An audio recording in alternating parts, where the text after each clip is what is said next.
Graças e paz do Senhor Jesus, boa noite, bem-vindos. Aqui estamos apostos para darmos sequência ao nosso Minuta da Fé, hoje com a nossa parte 33, que também vai ser subdividida.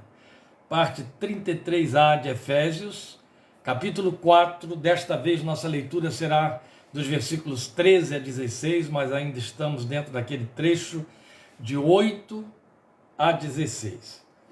A paz do Senhor Jesus, vamos abrir nossas Bíblias para ganharmos tempo no capítulo 4 e fazer a leitura dos versículos 13 a 16, onde nós estaremos dando sequência à discussão da unidade do corpo, unidade operacional, e agora vendo a funcionalidade dos dons ministeriais para aqueles que vêm acompanhando, então estão sabendo exatamente em que ponto estamos situados. Amém? Mas eu quero convidar você, então, a abrir sua Bíblia em Efésios 4, e eu estarei fazendo a leitura dos versículos 13 a 16, e logo de imediato estaremos entrando na abordagem, do nosso assunto.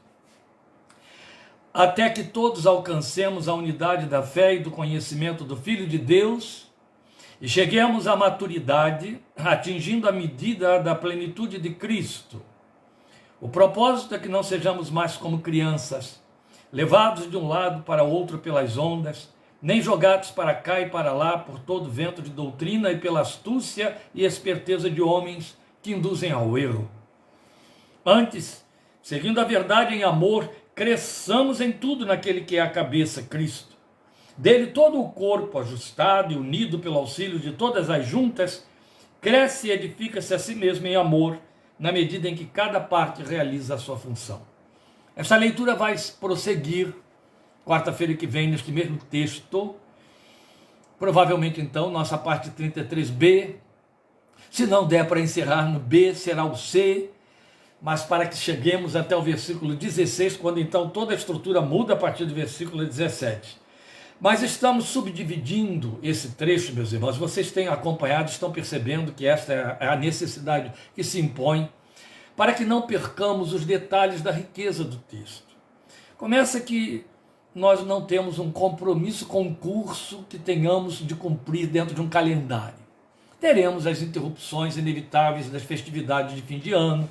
Vou descansar minhas cordas vocais, vocês vão descansar também da minha imagem e continuaremos no ano seguinte, querendo Deus, ainda em Efésios, mas estaremos ainda perseguindo até o final do ano, perseguindo esse nosso texto aí do capítulo 4. O que acontece aqui é que nós queremos, se não para sermos meticulosos em cima do texto, não estamos preocupados com a letra do texto, é termos maiores critérios quanto à apropriação da mensagem transmitida pelo apóstolo, dada a intensidade doutrinária e corretiva para a confissão, da intencionalidade com que esta carta foi escrita e enviada às igrejas.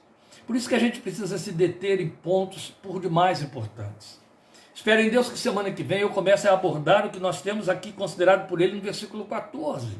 O propósito dessa ministração da parte dos dons ministeriais.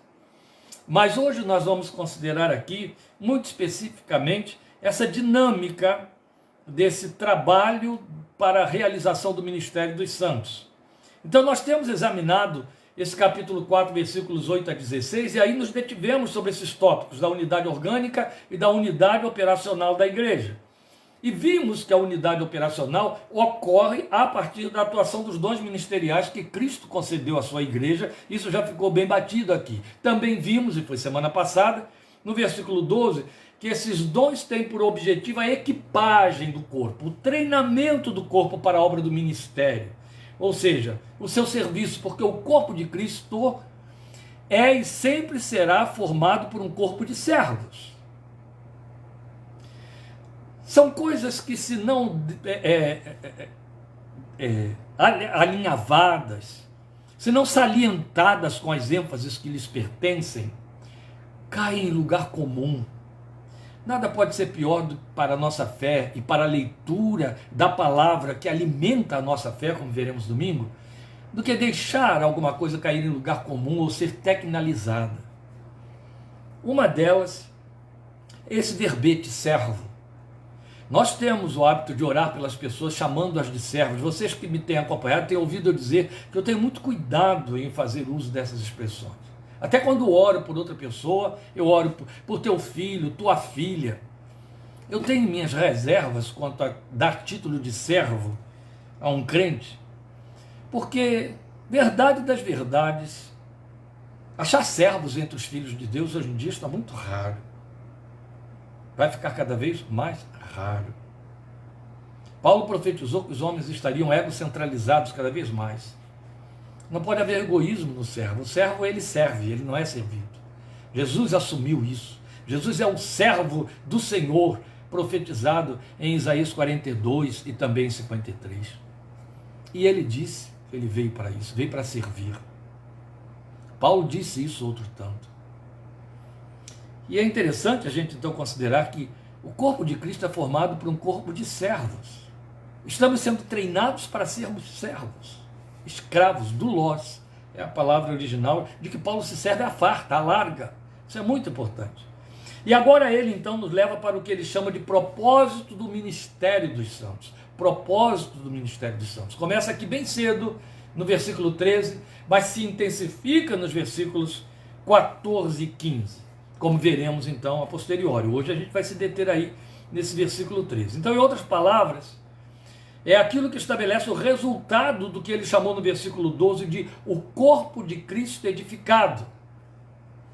O corpo de Cristo edificado. Aqui, ele vai se servir de um novo verbo, o verbo crescer, para dar reforço ao edificar, ou edificado, da locução verbal que nós temos aí. Então o verso 13 abre para nós o sentido do ministério dos santos. Vamos voltar à leitura dele. Até que todos alcancemos a unidade da fé e do conhecimento do Filho de Deus, ou do pleno conhecimento do Filho de Deus, e cheguemos à maturidade, atingindo a medida da plenitude de Cristo. Você vai lembrar que quando ele estava fazendo as orações pela igreja, antes de entrar com o ensino doutrinário, lembrem bem disso, uma das orações dele no capítulo 4, aqui mesmo no capítulo 4, foi um dos últimos pontos que nós batemos na entrada do capítulo 4, a sua oração era que todos os crentes pudessem chegar à plenitude de Deus. Então, é no capítulo 3, no finalzinho do capítulo 3, versículo 19, conhecer o amor de Cristo que excede todo conhecimento, para que vocês sejam cheios de toda a plenitude de Deus. E aqui ele está dizendo que a operosidade dos dons ministeriais tem por fim levar-nos a atingir a medida da plenitude de Cristo. Isso precisa ser bem entendido, porque senão também passa batida. São aquelas leituras que eu disse que a gente faz saltados quando não entende o texto ou tem medo dele, de compreendê-lo como ele deve ser compreendido. E aí, esse não é o nosso propósito. Nosso propósito é esmiuçarmos o texto, até que tenhamos o entendimento o mais aprofundado possível do seu significado. Então, ele mostra que o sentido do ministério dos santos é até que todos alcancemos e cheguemos e atinjamos, ele bota aí atingindo. Então ele usa 3 verbos que apontam uma dinâmica espiritual, cujo pano de fundo, olha, quais são os verbos? Alcançar, chegar e atingir. Eles estão todos aí no versículo 13. Até que todos alcancemos, verbo alcançar é o primeiro, a unidade da fé e do conhecimento do Filho de Deus, cheguemos à maturidade, atinjamos ou atingindo a medida da plenitude de Cristo. Aí estão os 3 verbos. Esses 3 verbos, como eu disse, apontam uma dinâmica espiritual, e o pano de fundo que está por detrás dessa dinâmica espiritual parece apontar para uma corrida da fé. Alcançar, e não para aí, pois é alcançar para se lançar além, chegar depois de alcançar e, por último, atingir. Então é difícil não ver aqui a descrição da agona, de uma maratona dos tempos dos Jogos Olímpicos. É uma palavra grega de que se serviu o autor de Hebreus para falar da carreira. Agona. Agona é uma palavra grega que define a última etapa da corrida da maratona. É evidente, Paulo se serve muito dessa metáfora ou então alegoria dos Jogos Olímpicos da Antiguidade, dos dias dele, não é? Ele se serve à larga, ele faz isso em Coríntios, ele faz isso aqui, e quando não está explícito como em Coríntios, está subentendido, ou tem isso como pano de fundo, como é o que acontece aqui em Efésios 4:13. Fazendo uma associação com Hebreus 12:1 e 2, é fácil você perceber que o que está na mente do apóstolo para usar esses três verbos que apontam para essa corrida é a maratona dos dias olímpicos. Lá na maratona, o que acontecia era o corredor, ele vai correndo e os outros vão cansando, vão ficando para trás, vão se atrasando, vão diminuindo o ritmo e ele continua avançando. É evidente. E quando chega na reta final, essa reta final era chamada agona, que é a carreira, que foi traduzida para nós como carreira em Hebreus 12:1 e 2. Quando ele chega na agona, resta um ou dois com ele, que conseguiram chegar ali, os outros ficaram muito para trás ou desistiram. Nesse momento, ele tem um objetivo que foi com que ele começou a maratona, quilômetros e quilômetros antes, algumas horas antes. Só que esse objetivo agora está tão perto dele, que produz nele uma ansiedade positiva, que o impulsiona a envidar os últimos esforços, o máximo que ele pode retirar de energia do seu corpo para conseguir ultrapassar os seus competidores e chegar até a faixa, romper a faixa e ser o vencedor. Essa reta final, essa carreira final era chamada agona. Agona passou a definir o sentimento desse corredor uma vez que entrava nela. Você conhece essa palavra em nosso português, agonia. Agonia vem de agona. Era o sentimento do corredor quando ele se via na agona. Quando ele se via na agona, ele entrava em agonia. A agonia de não perder, a agonia de vencer. E essa agonia, essa expectativa, ou seja, essa aflição decorrente da agona, a agonia, é o que o levava a vencer. Bem, muito provavelmente Paulo está com essa corrida ou carreira a ser percorrida pelo corredor, pelo maratonista, até chegar à faixa final da vitória. Então, uma vez lá, alcançada a agona, tendo alcançado a agona, o que já era um grande trunfo, ele tinha de avançar, e dar mais esforços, deixar-se dominar pela agonia, até atingir a faixa e obter a vitória. Percebem os três verbos? É disso que ele está se servindo aqui no versículo 13. Até que todos alcancemos, e depois cheguemos, e depois atinjamos a plenitude de Cristo. É uma dinâmica. E é muito apropriado lembrar Hebreus 12:1 e 2, exatamente porque é o que o autor está falando ali. Corramos com perseverança a agona, a carreira que nos está proposta, olhando firmemente para o autor e consumador da nossa fé, Cristo Jesus. Então, esta é uma imagem recorrente nos escritos do apóstolo, para descrever nessa alegoria a nossa carreira espiritual neste mundo. É bastante vê-la, já que eu disse que é uma linguagem recorrente em Paulo, é bastante vê-la em 1 Coríntios, capítulo 9, versículos 24 a 26, onde aí, inclusive, ele trabalha com mais uma modalidade dos Jogos Olímpicos, não é apenas a maratona, ele trabalha também com pugilismo. Mas veja, 24 a 26 de 1 Coríntios 9, ele diz assim: vocês não sabem que todos os que correm no estádio, apenas um ganha o prêmio, ou de todos os que correm no estádio, somente um ganha o prêmio? Claro que os coríntios sabiam disso, eles eram justamente habitantes da Acaia, onde os Jogos Olímpicos aconteciam. Corram de tal modo que alcancem o prêmio. Todos os que competem nos Jogos se submetem a um treinamento rigoroso para obter uma coroa que logo perece. Mas nós o fazemos para ganhar uma coroa que dura para sempre. Sendo assim, não corro como quem corre sem alvo, e não luto como quem esmurra o ar.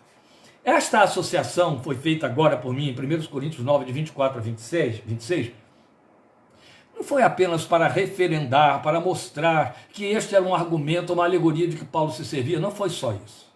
Mas para salientar essa exortação que ele está fazendo aos coríntios, e que tem tudo a ver com a nossa leitura em Efésios 4:13. Corram de tal maneira que vocês alcancem, não corram sem alvo. Esta é a questão. E eu não vou entrar em detalhes, eu prefiro jogar como uma questão no seu colo. Qual é o seu alvo? Qual é o alvo que lhe inspiraram a ter na fé cristã? Qual é o seu alvo na fé cristã? Eu vou dizer a você uma coisa que é muito comum. Imprimem-nos, instigam-nos e impingem-nos alvos temporais, materialistas, corriqueiros, alvos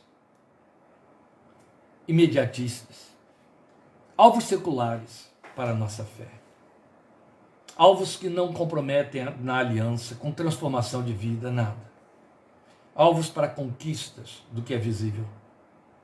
A fé não entrou em meu coração e no seu coração com esse compromisso. É de que trata a nossa minuta de hoje. Então veja, no uso dessa alegoria implícita aqui em Efésios 4,13, o apóstolo Paulo se serve de movimentos que são autoexplicativos. Eu acabei de passar por eles e vou voltar a eles agora com um pouco mais de detalhe. Veja, quanto ao verbo alcançar, que é o primeiro de que ele se serve. Ele fala alcançar a unidade da fé e do pleno conhecimento do Filho de Deus. Pleno conhecimento do Filho de Deus. Depois ele fala de chegar, a partir daí, à maturidade espiritual.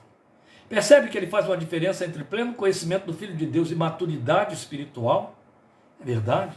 Ele diz aí, e cheguemos à maturidade. E aí ele vai mostrar, não só em que consiste a maturidade, mas o que se segue a ela, que propicia o auge, que é atingir o prêmio, a medida da plenitude de Cristo.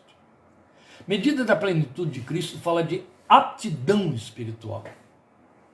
Bem, vamos com mais vagar e mais detalhes. Veja, numa vista rápida dessa dinâmica, e por favor preste muita atenção nisso, porque é onde a gente incorre naquilo que eu falei da leitura saltada, em que a gente não se detém sobre o texto e faz afirmações sobre ele, ou assume mentalmente uma definição dele que não leva a lugar nenhum, e isso é muito sério.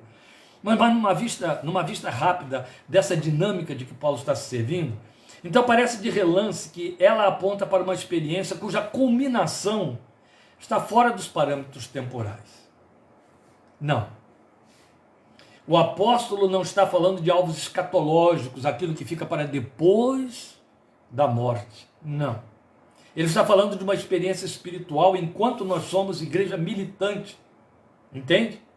Daí ele nos definir o propósito de tudo isso, e você vai ter reforço desse meu argumento em Filipenses capítulo 3, especialmente versículo 10, quando ele fala a partir de sua própria experiência, mas você pode ir até o versículo 14, e quem caminhou conosco no estudo de Filipenses já passou por lá e entende do que eu estou dizendo. Então ele nos define o propósito de tudo isso, ou em que consiste essa medida da plenitude de Cristo, que aponta para a proposta também, descrita em outras palavras, na pena dele, em Colossenses, capítulo 1, versículos 24 a 29. Se você puder me acompanhar em Colossenses 1, de 24 a 29, você vai entender de que ele está falando. Ele está falando de aptidão. Eu acabei de dizer que plenitude da estatura de Cristo é aptidão espiritual. Veja aí versículos 24 a 29 de Colossenses 1. Agora me alegro em meus sofrimentos por vocês e completo no meu corpo o que resta das aflições de Cristo em favor do seu corpo, que é a igreja. Dela me tornei ministro de acordo com a responsabilidade por Deus a mim atribuída de apresentar-lhes plenamente a palavra de Deus, o mistério que esteve oculto durante épocas e gerações, mas que agora foi manifestado a seus santos. A eles quis Deus dar a conhecer entre os gentios a gloriosa riqueza deste mistério, que é Cristo em vós, a esperança da glória. Nós o proclamamos, advertindo e ensinando a cada um com toda a sabedoria, para que apresentemos todo homem perfeito, ou pleno, ou apto em Cristo. Estas três palavras são sinônimas. Estas três palavras podem ser derivadas do mesmo vocábulo de que ele se serviu no grego, a língua de que ele se serviu, que ele usou para escrever e comunicar esta mensagem para nós. Então o que ele está dizendo aí?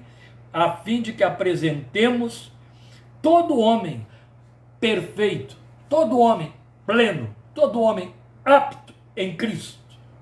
Aí ele vai arrematar no versículo 29, para isso eu me esforço, lutando conforme a sua força que atua poderosamente em mim. Até aqui, a linguagem inclusive está com muita intensidade. Ele está falando de uma paixão, ele está falando de uma dedicação, de um empreendimento sacrificial, fala de sofrimentos para que atinja esse alvo. O seu alvo é colocar todo homem apto em Cristo. Oh, meus irmãos, por isso é que eu disse que isso não tem a ver com a vida após a morte, isso tem a ver com a nossa vida aqui.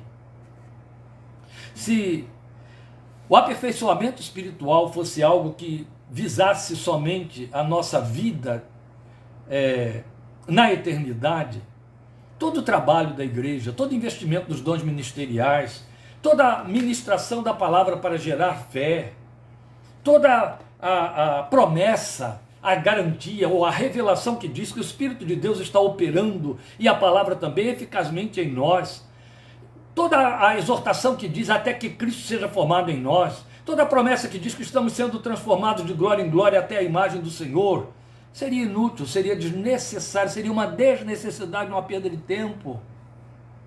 Seria melhor realmente ficar assistindo Faustão na Band, Fantástico na Globo, ir para o campo de futebol na hora do domingo à noite, bater papo com os parentes, tem muita gente que faz isso, né? Desperdiça tempo na casa dos parentes nos horários em que poderia estar servindo a Deus, porque é o domingo. O domingo virou o dia da família, deixou de ser domingo, o dia do Senhor. Vocês sabem disso. É um grande drama para pastores, inclusive no púlpito, especialmente pós-pandemia. Bem, o que eu quero considerar aqui é que todo empenho da igreja, toda militância da igreja seria uma inutilidade, porque basta ser crente, esperar morrer, que lá eu chego perfeitinho.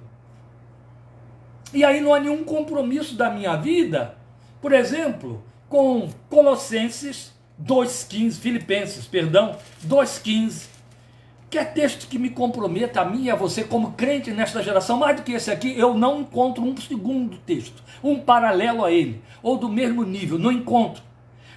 Filipenses 2,15 é a máxima da proposta do Evangelho, do que o Evangelho pretende em mim e em você, alcançados por ele dentro da geração na qual estamos vivendo.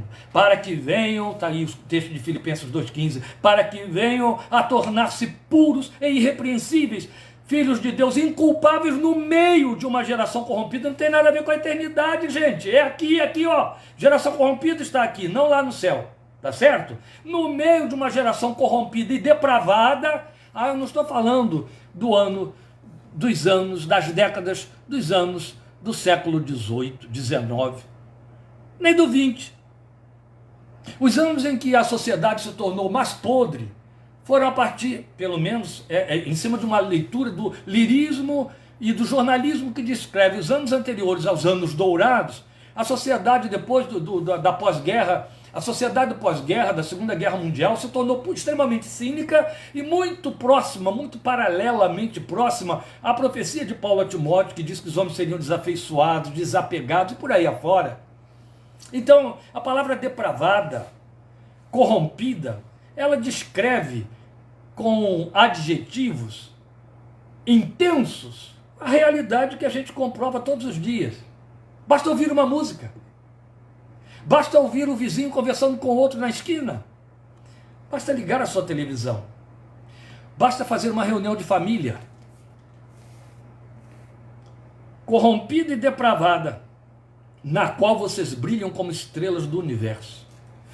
Para brilhar como estrela do universo, para sermos astros resplandecentes em meio a essas trevas, precisamos estar aptos, precisamos ser plenos em Cristo, precisamos estar aperfeiçoados em Cristo, o tal perfeito, pleno e apto de que está falando aqui. Pois bem, o que Paulo está nos dizendo em Efésios 4,13 é que a igreja funciona para isso. Os dons ministeriais foram dados para produzir essa aptidão. Talvez isso explique por que você que tem o privilégio de ter líderes zelosos no seu entorno, a igreja em que você frequenta, eu acredito que os que estão aqui me acompanhando têm esse privilégio, são esses abençoados. Mas eu sei que cada dia o número fica menor. Os que estão de fato convivendo, congregando em comunidades que são lideradas por homens de Deus, dignos de respeito e zelosos do bem, aqueles sobre quem, com olhos fechados, você pode cumprir Hebreus 13:7, obedecei aos vossos guias, que responderão por suas almas. Você entende agora por que alguns deles desenvolvem tantos úlceras, infartos e tantos problemas, tantos distúrbios emocionais com afetações orgânicas,